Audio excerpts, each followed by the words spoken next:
topics to stay away from. So many topics. It's like.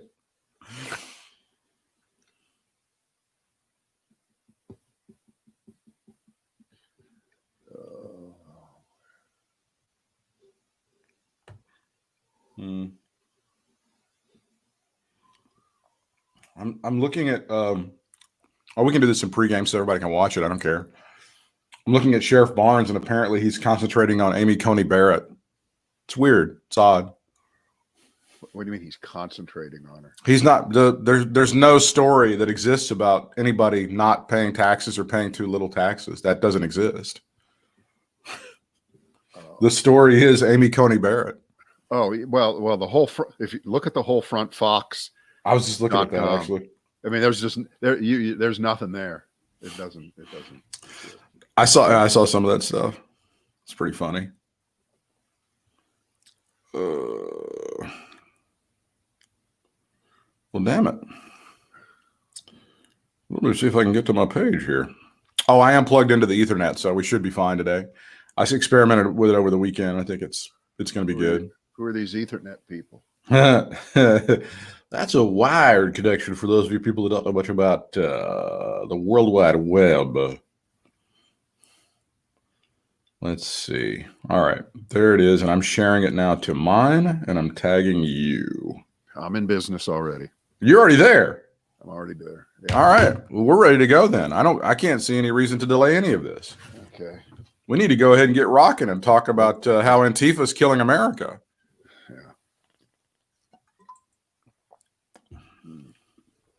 The Brad and Britt cast is in business for this day, this week. How are you? I'm ready to rock. And we think we have any technical issues that cropped up last week. We have nailed them. We went and got the best people. We did. And they handled it. The best people. Nobody hires people like I do. Yeah. Now, do you remember, this isn't all that long ago, where we would, again, half joke, or as you like to say, kidding on the square, right, about the fact that the real reason that Trump wanted to get reelected was so that he would stay out of prison. Yeah. All right. Well, that now really crossed out of the half joking, border joking, 1/10 joking. You know, we know it's true. There's absolutely no doubt that that's true. And while we're in the business, both you and I are of saying, I said this back then, blah, blah, blah, blah. Right. Definitely one of the most consistent threads that we've had over the last, well, it's 5 years now. Hard to believe, but it's 5 years. Is that the fact that Donald Trump will not part with his tax returns was the biggest indicator, right, that there was something unfit, something wrong, something criminal about Donald Trump. And he knew that that was the one thing that if the truth about who he is financially, whether it's how much taxes he pays, how he avoids paying taxes, what kind of business connections are involved in his businesses, that would be the killer. Because when your entire ethos is a myth, is a fraud that you have been selling to the American public for 40 years, and then the last 15, courtesy of the NBC television network, and now current CNN chairman and president Jeff Zucker, who ran NBC then and pushed you right to the forefront. Yeah, he's right up there with Michael Cohen.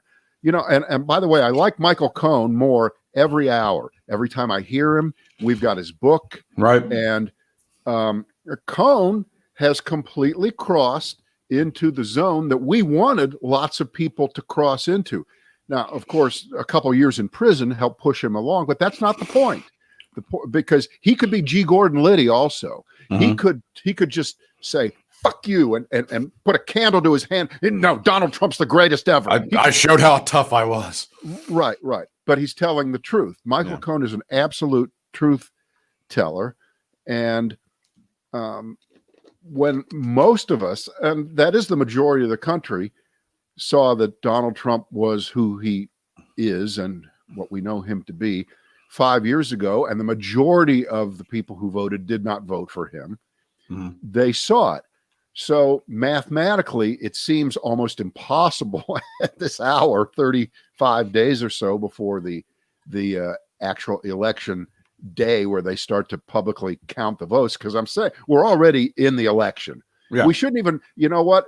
Again, I hate to nitpick and talk about the language, which means I'm about to nitpick and talk about the language. Right. But this idea that election day is 35 days, it's just not true. Because they're It's counting already votes here. right now. No, you're right. They're counting votes right now. That's right. Right.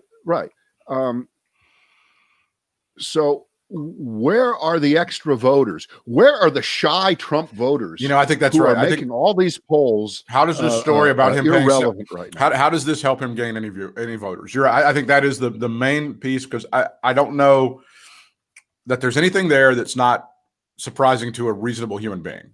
Okay, it may be shocking in the scope of it, and thank God again for a free and fair press in this country.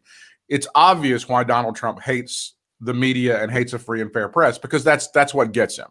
That's what kicks his ass 6 ways till Sunday. The New York Times did a tremendous job of laying all this out there. I don't even think it's the avoidance of taxes. I believe that his followers and his idiots will applaud him like, that's great. I try to pay as little taxes as I can too. And they'll think of that as not a sin, but they'll think of that as something that's great.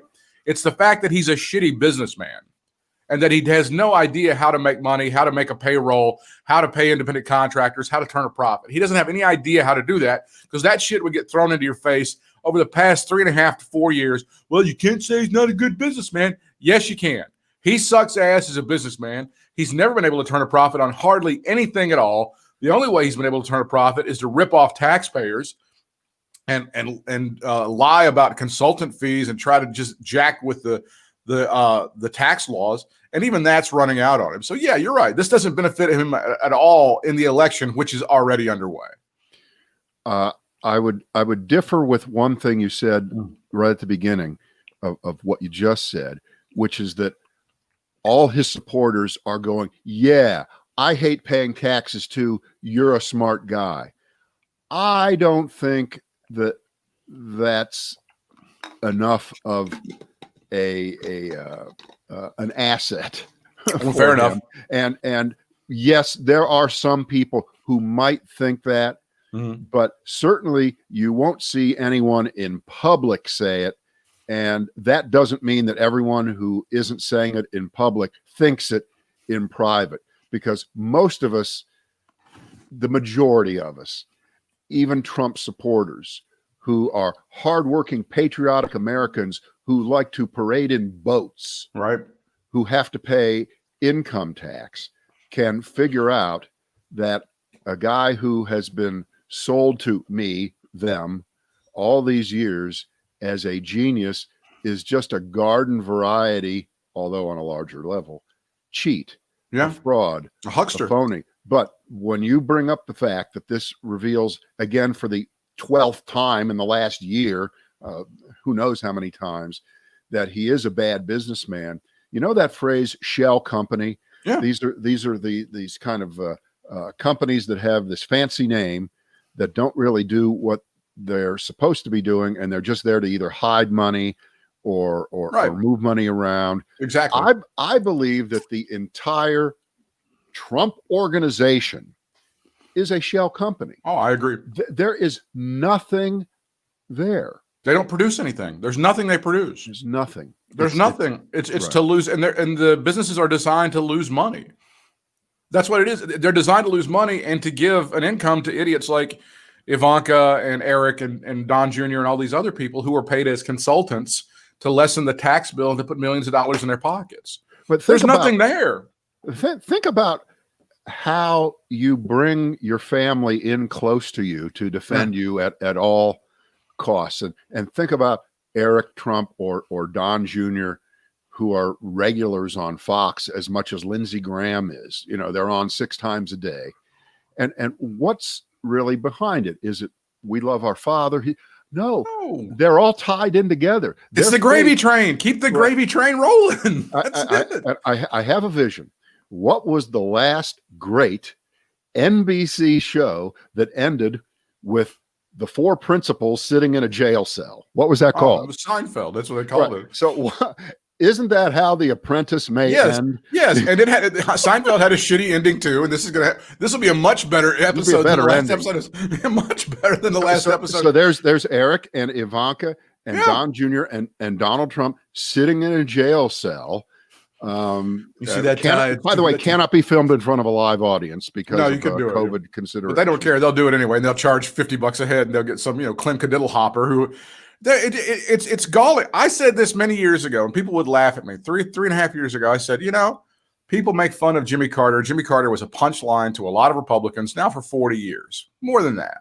Jimmy Carter was a much better businessman than Donald Trump. The way he grew his father's business and put it in a blind trust before he turned profits. He wasn't trying to hide anything and turn it into a tax suck.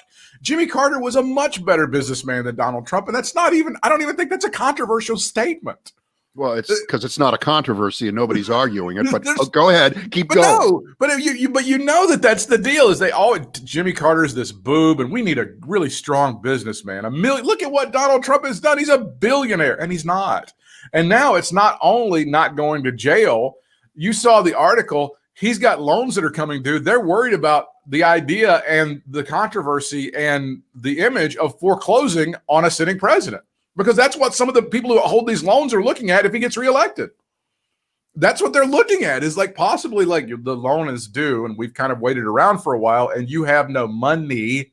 So we're going to have to foreclose on your properties. I don't know if it's going to be Doral. I don't know if it's Jersey or what it is. That explains why he's so desperate and is willing to say, I'm not leaving. We're going to figure out a way to get the Congress to reinstall me. We're going to figure out a way to get a 9th Supreme Court justice on there who will be beholden to me. By the way, without any shame and without realizing that he has put his nominee in a position where she is going to be asked, aren't you going to recuse yourself from any decisions about the upcoming election, since the person who nominated you said explicitly that the reason he wants you in the 9th position, the batting in the 9th position, is because you will acquit him because you will be beholden to him. And we know you're a great legal mind and a wonderful person and a great mother and all of those things, but that's beyond the pale, and you should be recusing yourself. And shouldn't you be doing that? Yes. And so now she'll have a brilliant answer, an evasive answer, a bullshit answer. We understand that, but it's going to be out there if they when they hold these hearings in the next few weeks for Amy Coney Barrett. Is that her name? Coney with an N, like Coney Island. I'm sorry, I was watching some show on Showtime about a guy named Comey. I can't tell you what it's about. I don't know. Did that come on last night? Was that the first episode last night? Did you actually watch it?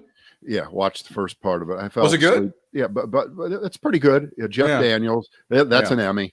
It's already it's going to be an Emmy. That guy's a great actor anyway. It's like the best thing about that show is the cast. It's got Michael Kelly from House of Cards playing Andrew McCabe. Right. It's got Jonathan Banks from Better Call Saul and Breaking Bad playing James Clapper. I mean, you could just think of those two in your mind. It's the same person, right? So it's great casting. It's a pretty good show. And I'm not really seeing any sort of. I don't even see Republicans and even Fox News trying to hit back on this thing because they know it's so devastating. All he had was the press conference where he screamed fake news, but there's no real kind of attacking this, is there? Well, first of all, there's avoiding it. Yeah, that's all you can do, really. Number one is avoid it. And number two is take the Trump line of thought, which is, why aren't you investigating Hunter Biden? That's what he's going to do. Cute. That's cute. It's all about Hunter Biden. It's not about me. Right. And he tweeted, you can look at your tweet thread there. Yeah. I do believe it. And this is typical Trump grandiosity. I'm going to release everything. I'm going to show you. Stop. Let's go back. Let's go back to his demanding that Barack Obama prove that he was an American citizen. Where's the birth certificate? And he picked and he picked and he picked. So what did Obama finally do? He put out the birth certificate. Now, I understand that probably half of the Trump base, maybe more, if you ask them without any leading question, was Barack Obama a legal citizen eligible to be president? Half of them will still say no. I mean, at least half. But that's the poison. But the point is, clearly, it was never really a question about Obama. But in the end, he had to put up so that Donald Trump would at least pretend to shut up, even if he doesn't talk about it all that much. He never did. Right he now. Never really did. Exactly. Which he never did. But in this case, what does Donald Trump do? He just keeps lying. Yeah. It's equivalent to I'll have a new health plan for you in 2 weeks. Exactly. And that goes back, 4 years. I'll gladly pay you Tuesday for a hamburger today. That's exactly Tuesday right. is never going to arrive. But so what does he do? He threatens today on Twitter, I'm going to release everything. That'll show you. Well, if that's true, you could have done it 4 years ago and showed us how off base we all are, how off base the New York Times is, how off base everyone is in daring to question your business acumen, how much you are not in debt to foreign powers, including Azerbaijan, Ukrainian thugs who are related to Russian criminals and mafia. You could have put that to bed. You could have made us look so stupid. But no, you didn't do it. I'm so brilliant. I'm going to wait till 2 weeks before the election, and then you're all going to feel bad, and I'm going to get reelected, right? Well, it's Right. galling. I mean, and it shows. I think this is where it's writ large, and I think this is where the Biden campaign doesn't have to go in with a sledgehammer, but they can if they want to, because they got a lot of leeway on this. I mean, there's single mothers in this country that are counting receipts, trying to figure out tax credits so that they don't have to pay $40 in taxes, because they ain't got an extra $40 to pay taxes. And this dickhead is paying $750 a year, getting jobs for every idiot that shares any DNA with him whatsoever. And if you can't explore that, Joe Biden understands. I'm not going to say that Joe Biden is completely in touch with with what's going on with middle-class Americans, people that are making 30, 35, 40 grand a year, but he's way more in touch than Donald Trump ever has been. You remember that story after his son died, and he's in the White House, and he tells Barack Obama, well, we're just going to have to sell the house. We can't settle up everything. We're going to have to end up selling the house. And Barack Obama tells him, Joe, I'll give you the money. I will give you the money. Please don't sell the house. You remember that story? Yeah. I mean, that's something that people can relate to. That's something that they've been in trouble and they've had to do something like that. That's something that the average American can deal with, not this bullshit that the Trump crew has to deal with in terms of like, well, Jared could use another $750 grand this year. You think you can get him to consult with the bullshit corporation? Go ahead and put him on the payroll so we can go ahead and lessen our tax burden. See, I mean, this ridiculous. Is what we've been heading in this direction for all these years. The famous critical mass. Yeah. When does the weight of all this become unrecoverable for Donald Trump? And without at any level saying, well, the cake is baked, the election is decided, look at the polls and the rest of it. Well, look at the polls. The erosion on the margins. And, we can't talk about converting the base. We're not talking about converting Donald Trump's base. We're not talking about reasoning with people who show up at his rallies without masks. They're gone, and you can have them. Right. They're all yours. Right. They're all yours. But independent voters, people who haven't made up their mind right now, and it's kind of entertaining to watch CNN and the other networks track down people who really they just haven't decided yet. They can't make a decision. They're just torn. And here's a focus group. Okay. Now, what power existing in nature would make anyone think that this story would help Donald Trump and help these people make a decision in favor of him at this late hour? The answer is no one. No one. This can't help you. And you start to look at the numbers and you look at that gender gap. We've gone through this several times. Yeah. Where the margin that Donald Trump has among men including the famous non-college educated white men out in bumfuck Iowa, is not 25% over Hillary Clinton now. It's like 9% over Joe Biden. Right. So he's lost that core in a big way. And the number of women who not only said they would never vote for Donald Trump, but have decided not to vote for Donald Trump. And those are a lot of the Obama, Trump voters from the last 3 elections. Right. They gave Donald Trump a chance because he seemed different. He's, I don't agree with everything he does. He's not a traditional politician. But her emails, she's more dishonest. So that quotient is gone, and her gap, the female gap for Joe Biden is so much bigger. It is than the male gap is for Donald Trump. I don't know how you turn that around, short of, again, Joe Biden coming out and drooling on himself on Tuesday night. And by the way, it's more likely that it's going to be Donald Trump that strokes out than Joe Biden, right? Because he's doing this crap. I don't have to prepare. Yeah. I've been preparing all my life. Right. I talk to the press 40 times a week, and Biden doesn't. He went to the best schools. Debating. I went to the best schools. Nobody can beat me, and it's all going to be personal invective. And what about Hunter Biden? And what about, and they're going to find, here's what he's got to come up with something for a false equivalency to his financial shenanigans with Joe Biden. So they're going to find that in the year 1974, Joe Biden had a tax lien of $2,400. They're going to find something like that, and it will get played up as equivalency. And why isn't the press?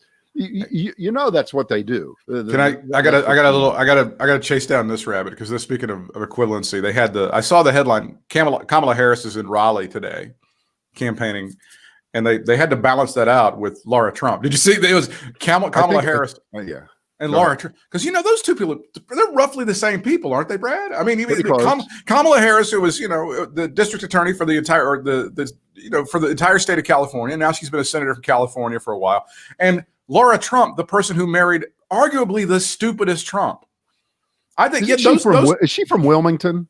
I don't know. I think she is. Well, that's another UNC Wilmington. Or something. That's another reason that Wilmington sucks. I mean, it's Duke and UNC Wilmington that are not. Are you going to look it up now? I'll look that one up. Yeah. All right. This is what Rick Klein said about the latest poll. He's, of course, the New York Times reporter. Clinton won political moderates by 12 points. Biden leads among them by 47 in the latest polling. That's 4 times almost, ladies and gentlemen. Clinton won independent women by 4 points. Biden leads them by 57, 5-7. So right now, again, as you point out, votes are being cast and people are driving hard to the hoop to vote. We are, I believe, 17 days away from in-person early voting in North Carolina. You have already voted. A lot of people have already voted. So people are dying right now to get to the polls. Laura Trump, age 37, born in Wilmington, North Carolina, alma mater, North Carolina State. And even the French Culinary Institute of New York. I don't hold it against NC State. My niece went there. It's a fine school. They have a few bad apples. Meanwhile, Duke University is all bad apples. There is not a single good apple at Duke University. Not one good. By the way, her name before she got married was Yunaska. Yunaska. Yunaska. What was her major in NC State? How to marry dumbasses? By the way, you can see Russia from Yunaska. You trampled on my punchline. What was her major at NC State? How to marry dumbasses? Did she get a master's in that? I don't know, but she went to the French Culinary Institute after she went to NC State. Well, there's something that the boys with the gun racks in Valdosta can relate to. Tell us about the mother sauces, Laura. Yeah. Jesus Christ. How do I make a good bechamel? My mac and cheese is really not good, Laura. Did you see the blurb from Rick Gates' book about Trump really wanted Ivanka to be his running mate in 16, and Ivanka was the one who had to talk him out of it. It was such a stupid idea. Stupid idea. But Trump added, she's bright, she's smart, she's beautiful, and the people would love her. Right. That reminds me of that was the Stuart Smalley character that Al Franken did, right? I'm good enough, I'm smart enough, and doggone it, people like me.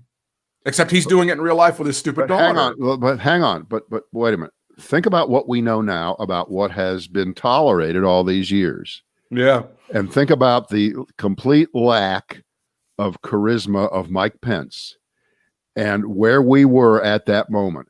I submit to you that Donald Trump could have won the election just as easily, maybe more easily, with his daughter as his running mate. He had already trashed the process beyond belief anyway. Right.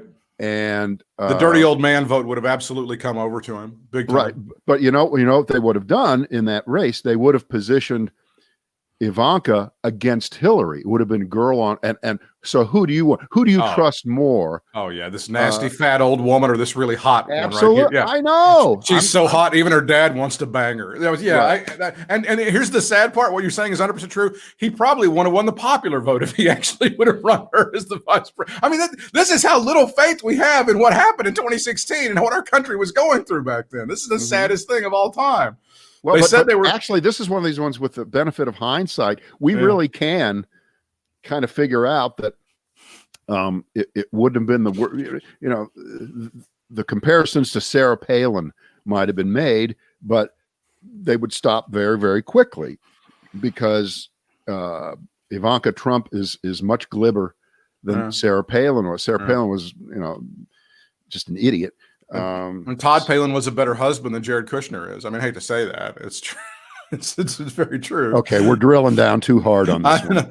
This is from way too hard. This is from 3 hours ago of the $750 man. Joe Biden just announced he will not agree to a drug test. Gee, I wonder why. Now, did you see the response from Joe Biden? Because he pretty much kicked Donald Trump's ass. Did you see what the actual response was? No, but before you tell me what it was. Oh, it's tremendous. This could be the mother of all Hail Mary, fake, lying, I got nothing, there's no substance, and it probably is a projection of whatever kind of medication Trump is on himself, of course. Of course. And he knows it's never going to happen, and he won't have to account for probably what he's on, and I don't know that to be true, but again, everything else we've seen Trump do over these past 5 years is when he's got the problem, he tells you you've got the problem. I have no evidence at all that Eric and Donnie Jr. are at Camp David doing blow off of strippers' asses every weekend. I don't know if that's happened or not. Can you prove that? Can you prove that? I can't prove that. I also can't disprove it, and I just don't even know why I would bring it up. But that's sort of what Joe Biden said was, if Donald Trump feels like his best argument is made in urine, then have at it. That's literally the line. If he thinks his best argument is made in urine, then giddy up. Which is not good enough for me. That's an ass kicking. But they act like, well, he's scared. I'll pee anytime. So Donald Trump, who, by the way, I don't want to go back to the beginning of this, he's always been kind of infatuated with urine. As you recall, wouldn't be the first time. Exactly. Biden should walk out with a little vial of his piss. Because, that's one prop that he could actually get out there with and pull it out of his pocket and put it right down on the. Here's the diatribe. These are 3 linked tweets from 3 hours ago because somebody told him how to link tweets together. The fake news media, just like election time in 2016, is bringing up my taxes and all sorts of other nonsense with illegally obtained information and only bad intent. This is illegally obtained information. But this is classic Trump. It's not the fact that's how you got it. The information is obviously true. That's how you got it. It's the fact that with good shoe leather and investigative reporting, they found the information, because in America, really, hardly anything really is ultimately secret. Too bad. You lose, liar. Go ahead. I paid many millions of dollars in taxes, but was entitled, like everyone else, to depreciation and tax credits. Brad, is this story about depreciation and tax credits? No. Have you heard anyone say, well, there's a lot of depreciation and tax credits? Because I haven't heard that. That feels like he pulled that out of his big, flabby, fat ass. No, that's what that sounds like. A lot of this goes back to when the casinos were bankrupted in the late 90s, early 2000s, and he walked away with actual cash and Yes. paper losses of billions of dollars, which he has taken over the years and used those losses to offset any money that he was making, resulting in zero tax liability most of the years or very little. And that's not available to the average person. And even within the greatest stretches of your mind that there's some technicality that it might be legal, it's not moral and it's not right and it's not how a president should act. And if you're so proud of it, lay it all out there for us. Let's see all the remember one of the reasons that he gave on why he could, it's just too much. You could never get through it all. I'm being audited. I'm being audited. I'm not even. I refuse to even discuss that one anymore for the 10,000th time. That was his excuse. I mean, that was and he still says it. I know that. That's just as valid as tax. This is about tax credits and It's never been about tax credits and depreciation, you moron. Also, if you look at the extraordinary assets owned by me, which the fake news hasn't, I am extremely under-leveraged. I have very little debt compared to the value of the assets. Much of this information is already on file, but I have long said that I may release financial statements from the time I announced I was going to run for president, showing all properties, assets, and debts. It is a very impressive all-caps statement. It also shows that I'm the only president on record to give up my yearly $400,000 plus presidential salary. I love that one. That was always one of those go-to excuses on Fox and elsewhere on what a generous, wonderful guy Donald Trump is. He's not taking a dollar salary. Meantime, right down the street, he's got a hotel that he's fleecing the taxpayers for the lease and everything else associated with it. But I guess it turns out he wasn't even making money off of that. That was a big loser. We all thought he was making money off of that hotel. What did they say? The Trump Tower is like the only thing he's making money off of. Right. And it was that and the money he actually got from The Apprentice, which was drying up in 2015, which is when they go, how can we get back on the gravy train and get our name out there? And they said, hey, let's go ahead and run for president. And some of you suckers bought it. And here we are down the primrose path 4 years later with this guy jacking it and still lying about what he's worth. And he has no money whatsoever. He's broke as shit. I wish to God there was some way to look at a credit report and see what his credit score was. I said that to Jane an hour ago. I said, wouldn't you love to see his credit score? And I said, I think that the credit score, isn't it between like 200 and 800? Isn't that like the old SATs? And I think I heard Clark Howard say like he really never even heard under 400. Under 400 was like unbelievable, right? You'd have to be like dead. I've actually got Donald Trump's right here. Hang on. It's minus 8,000. Minus 8,000. Minus 8,000 is right there. But you see, obviously, the minute he's not president anymore, he's going to be just hounded into the grave with lawsuits and into court and with foreclosure papers. And, the wolf is at the door and all these things. But I think where they're going to be able to get him, and I was trying to figure out, how do you shrink this down to the average person? Because he clearly was able to overestimate the value of all these properties. That's the bullshit that you just read in that tweet about how valuable everything is. Depreciation. Shit. Right. But so he would go to these banks or to these lenders somewhere in the world and say, this golf course or that building is worth, and he would inflate the value by a factor of 2, 3, 4, 5. Michael Cohn talks about this in his book. And Michael Cohn was there when he was doing it. Yeah. So he was able to borrow way more money than he was due. And then he would buy another property and run that into the ground. Right. And the unvirtuous cycle would continue. And I thought, well, how does the average person relate to that? I think it's kind of simple. If you have a house and you're going to refinance it, what happens? The first thing that happens is the bank or the lender sends out an appraiser to say, how much is your house really worth? Right.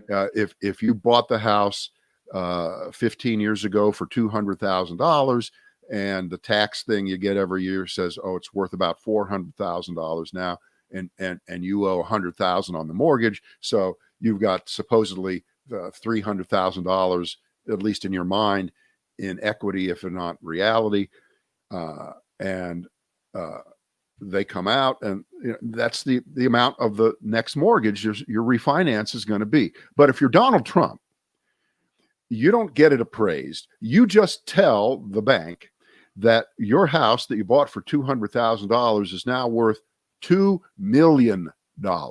So what's the bank do? They refinance the mortgage, and they give you $1,800,000 in cash.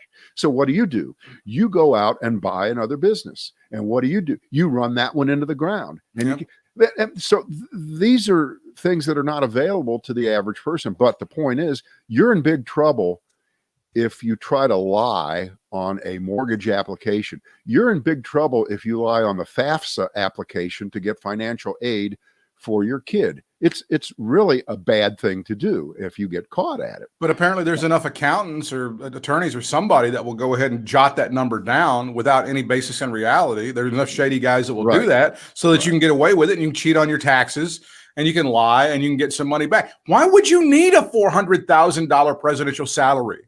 Why would you need that? When the answer is he never did. That's why it was a phony. Why would you need it?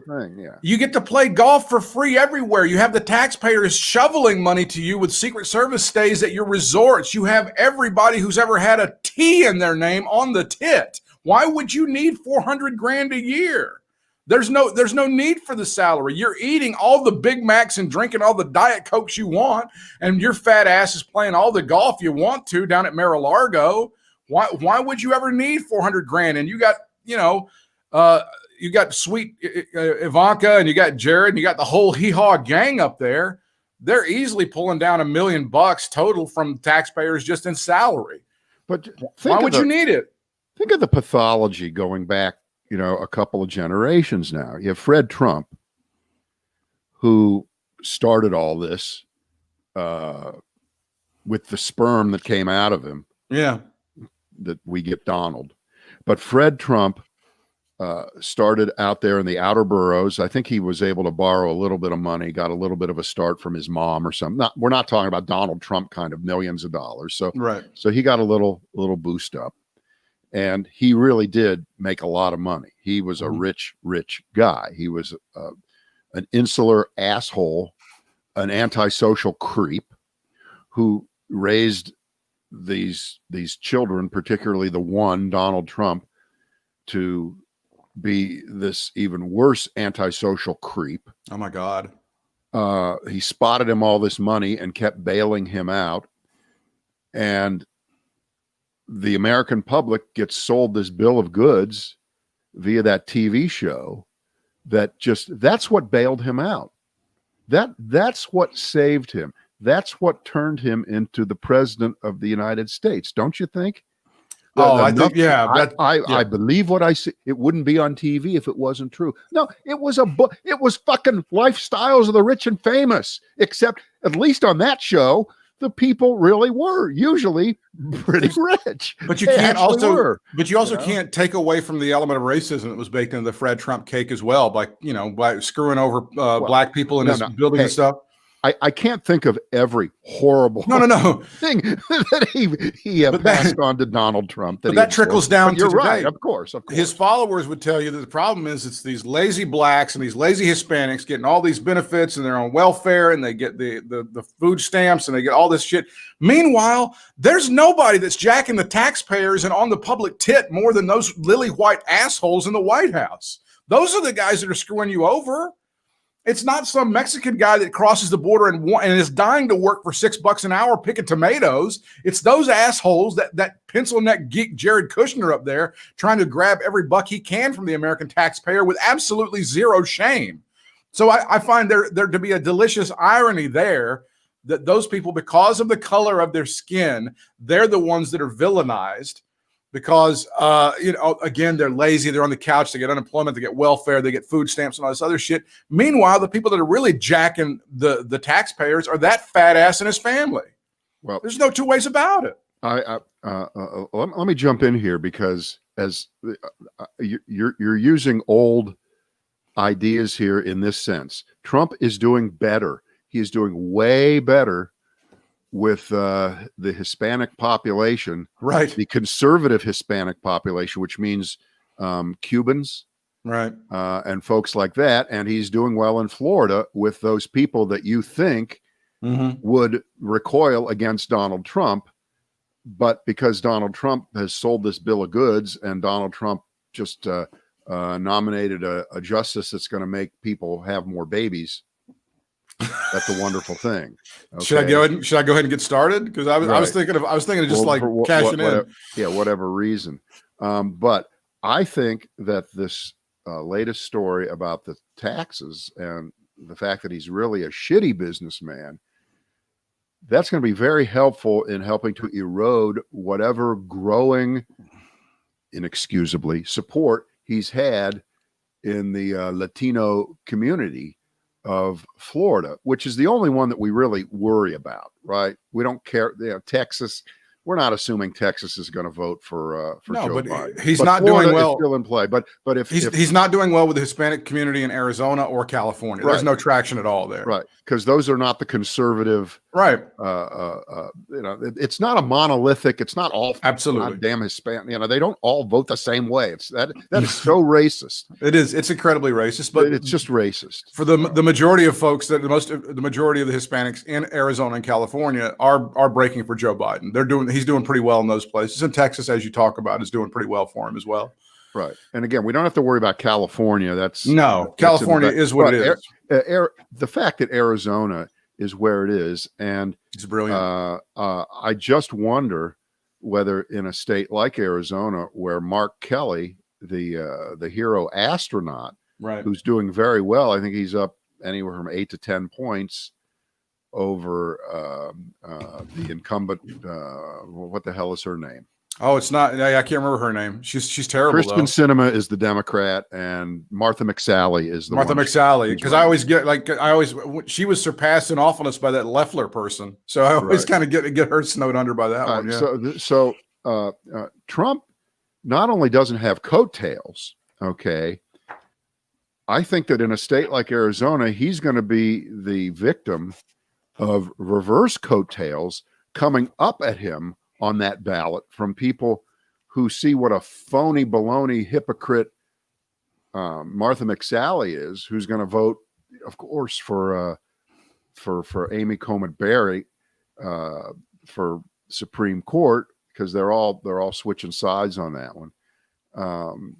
I think Trump's in trouble in Arizona. Yeah, I think he's in real trouble in Arizona. I really doubt that there are all these people that are going to vote for Trump and then give Mark Kelly a 10-point win. That doesn't seem right. Now, again, we could be 100% wrong. I would agree. The polls have closed after that debate performance. Donald Trump has seized away. He's got a path. Blah blah. I understand that can happen. We may wake up Wednesday in a whole different. We don't know. We have no idea. I would look at those. I don't think that's going to happen. I would look at those three straight. It's Georgia and Texas and Arizona. I think if Donald Trump loses any one of the three, that's going to be a bellwether that's over for him. And if he loses two of them, it's going to be a landslide, I think. And I think at least two of those states are in play right now. Arizona is certainly in play. Georgia, I think, is kind of iffy. Texas seems to be a little more steady for the Republicans, but I don't think it's a done deal in any case. Well, I think while we're cherry picking polls that make us feel good, because really, why not? Sure. That Fox News poll that came out, Biden up by 5 in Ohio. By 5 in Ohio. Right. That's a true shocker, because that's a 15-point swing. Right. Again, from 2016. Trump won Ohio, I believe, by 8 or 9 points. Right. Okay.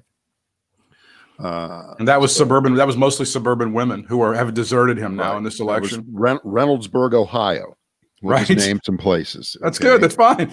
Right. It was Rocky River, Ohio. Shaker Heights. Was it Shaker Heights? No, Shaker Heights would not be. Shaker Heights is ethnic and Jewish. Oh wow! And would probably be pretty liberal. That's good for them. Remember inside Cleveland, Cuyahoga County. That's a blue county. Very blue. A very blue county. Extremely blue. But once you get further out in Ohio, it's very rural. But just the fact that they thought that one was in the bag, that Ohio was, and it's very possible that they may have looked around and said, okay, where are the fucking car plants you promised?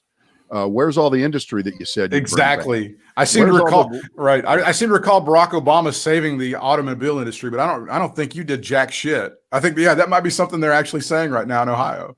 Yeah, and in Ohio, I think they really are capable of splitting a ticket. They don't have a Senate or a governor's race in Ohio this time around, so they can just go right after Trump and not have to worry about that next line on the ballot. And we all know if Ohio goes, Michigan probably isn't far behind, and Pennsylvania is so here comes Wisconsin. Right, he's got trouble, big trouble everywhere, and the gender gap is crushing him. Yep. And there's not much that he can say. And by the way, is there any kind of health issue that people are concerned about in this? I can't remember. Can you help me with that? No, everything's good. There's nothing. Good? I mean, like something that might be killing people, but it's actually a Democrat hoax? No. Right. So I finished the Bob Woodward book. Okay. Last night. And what was my surprise in that book was how close we were to war with North Korea back in 2017, because it looks like we were pretty close to war with North Korea. My takeaway is how artful Bob Woodward was to be able to continually go back and interview him. Yep. And for him not to be such a moron as to say, I probably are not going to be able to sweet talk you into writing some kind of suck up book like the last one was so hard on me. And the reason it was so hard on me, the one that was called Fear, right? That was because I didn't participate. If I would have participated in that, it would have been a much more favorable book. So I'm gonna sweet talk you with my brilliance. I'm going to dazzle you with my intelligence. I'm going to show you how in command I am while displaying how completely out of control my administration there was no reflection. There was no, like, the words that are coming out of my mouth are not helping me. Those words never, and those thoughts never entered. And Woodward at the end of the book just goes through just a series of conversations that he has with Trump, and Trump never reflects like, this is bad. I better shut up now. I don't think that's ever been a thought that's come through Donald Trump's head. And there's a lot of points in the book where he'll bring up a subject. For instance, he'll bring up the virus, and because he talked to him through the whole sequence of events from December all the way up until August, he has a chance to revisit things that he had said in the past. And Trump can only say to Bob Woodward what he says to us over and over and over again. I stopped all the flights from China and nobody's giving me credit, which of course it's a lie that stopped the virus. And number two, it's a lie that he came up with the idea. And it's a lie that Fauci and the rest of them were against that. Right. So it's so revealing in that way. Maybe we all have confirmation bias here over these things, but Woodward, when you look at the sweep of what he's written over the years about every president, there's not a lot of pushback, not a lot of refutation. Nope. In subsequent books. Nobody ever wrote a book after Woodward wrote something, 2 years later. Bob Woodward, all the bullshit in that book about George W. Bush. No. It just doesn't happen because he's he is who he is. He is the reporter. I mean, the only president he hasn't talked with since Nixon is Nixon. That's it. And by the way, the irony of the New York Times story about Trump's taxes, that this all started when Nixon in 1970, it was shown that he owed $750, or he'd only paid $750 in taxes 1 year, almost the identical amount. It's like $718, whatever the number was. And that's what a few years later triggered all the investigation into his taxes and turned into, well, the president must be able to tell you whether he's a crook. And the people want to know, is their president a crook? And I'm not a crook. That's how that all started. It was with Nixon evading taxes back then, which he admitted, and he paid it back. See, that's the difference between Nixon and Michael Cohen, who also got nailed for tax evasion, but he paid the money. He's paying the money back. Al Sharpton got nailed for tax evasion a few years ago. What did Sharpton do? Paid the He money back. paid the money back. Now, $400 million, is Donald Trump going to pay the money back? No. So Forget here it. we are, 35 days out from an election, and this is where it started. But I think the irony of Nixon to Trump on the income tax issue, and remember, that also started every president since then releasing all their income tax forms. It was because of Nixon. With one exception. There's this delicious continuum of irony. Yeah. That it all ends up like this. I think it's a quirk of history. This isn't history repeating itself. It isn't even history rhyming. It's just the crush of history, and you can't get out of the way of it. And Donald Trump's big mistake, he should have just stopped while he was ahead and continued to be a big macher in New York real estate, and kept lying and kept dealing with underworld criminal. Get a TV show for Ivanka on E. I mean, I don't understand. Why don't you just do that? Things. And he went one step too far. Yeah. And we all know it's because of Seth Meyers and Barack Obama at the White House Correspondents' Center. That's what did it. We get that. But the final chapters are eventually going to be written.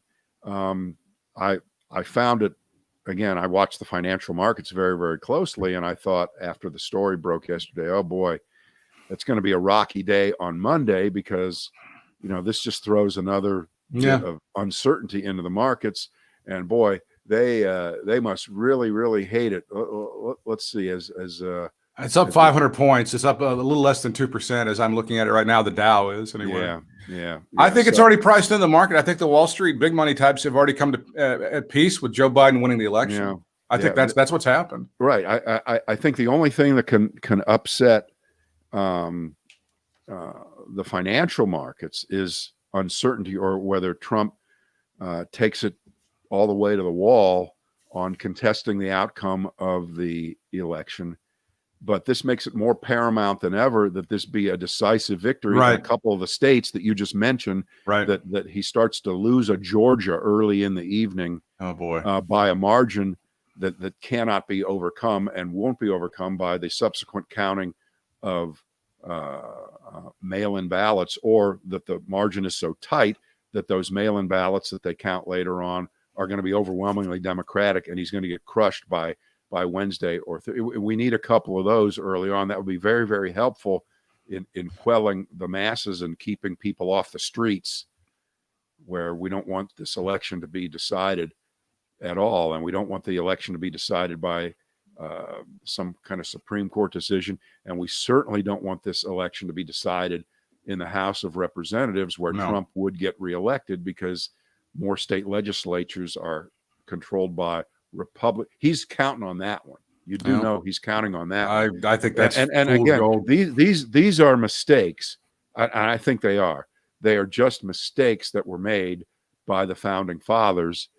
Mistakes that they didn't know they were making. Mistakes that they made in good faith, because they never dreamed that some blob of protoplasm like Donald Trump would become the president.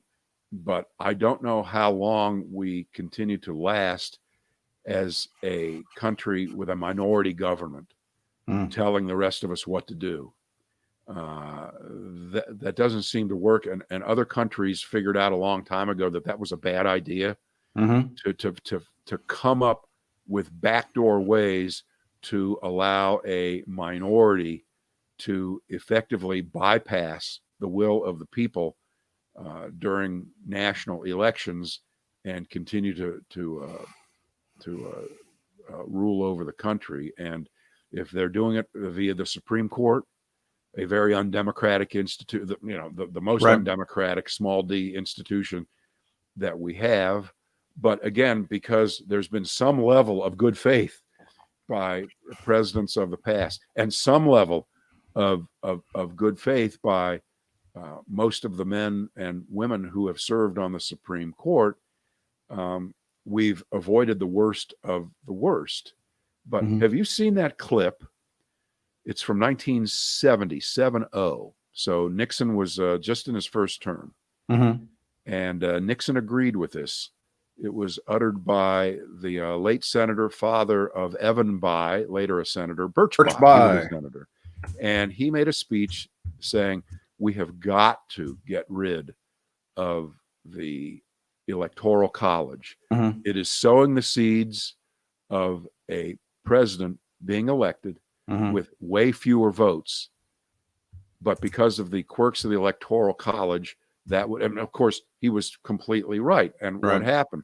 You know, we got George W. Bush and we got Donald Trump. You know, he was 40 years ahead of his time, and he saw it, and other people have seen it over the years. You know, can we overcome that? This was the Bayh-Seller Amendment, which was sponsored by Birch Bayh and Representative Emanuel Seller of New York, chairman of the House Judiciary Committee. It was to eliminate the Electoral College and go with a straight popular vote.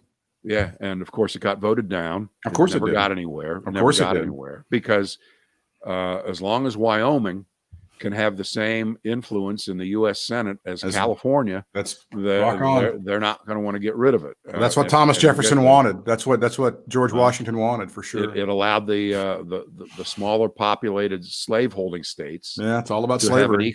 Have an equal say with New York and Pennsylvania, where all the people were back then. So that's all right. 35 or so days out.